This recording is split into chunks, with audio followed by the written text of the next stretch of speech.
Someone commented here on my previous post or upload, no? Sabi niya, I love the end times. Well, me too. I really love the end times. I've never been in love with the end times than now.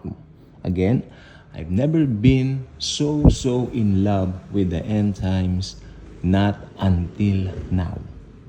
Tupad na tupad ang mga nangyayari sa paligid.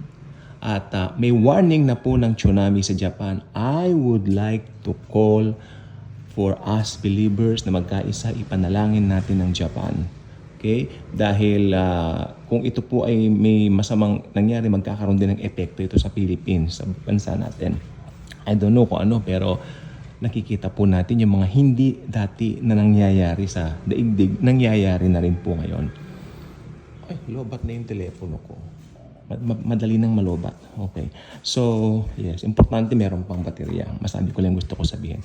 Prayer for Japan. Okay? Ang lakas ng lindol na yon. Alam niyo po ba yung 7 point something na yan? 0.1 ba? 0.2? Okay. Whatever, no? Pero nandiyan sa scale na yan. Malakas po yan eh. Yan nga po yung dating binabanggit nila na pag dito raw sa atin sa Maynila, Metro Manila actually, dito po sa atin, pag tumama raw po yan, yari tayo. Dahil although kami, dito kami sa Sampaloc, malayo kami dun sa Marikina. Di ba? Pero ganun pa man, pray pag may time, di ba? Okay. So, ito pong gusto ko pong sabihin. Ano yung gusto ko sabihin? Ano ba? Yung Japan, ipag-pray po natin talaga. We need prayers for that. Okay?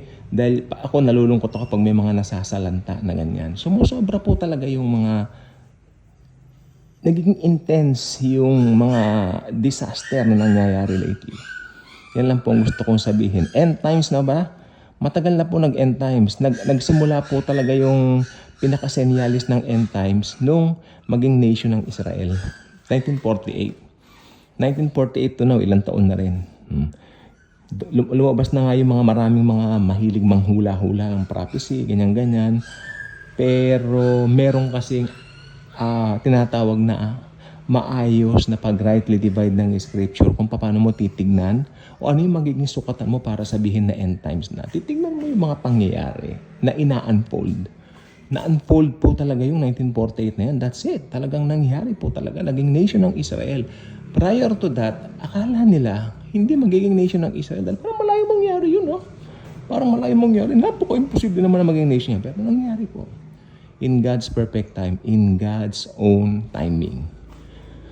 Kaya yung rapture, nakailang vlog na rin po yung mga ilan na nagsasabi, rapture na ng 2022, hindi nangyari. Okay?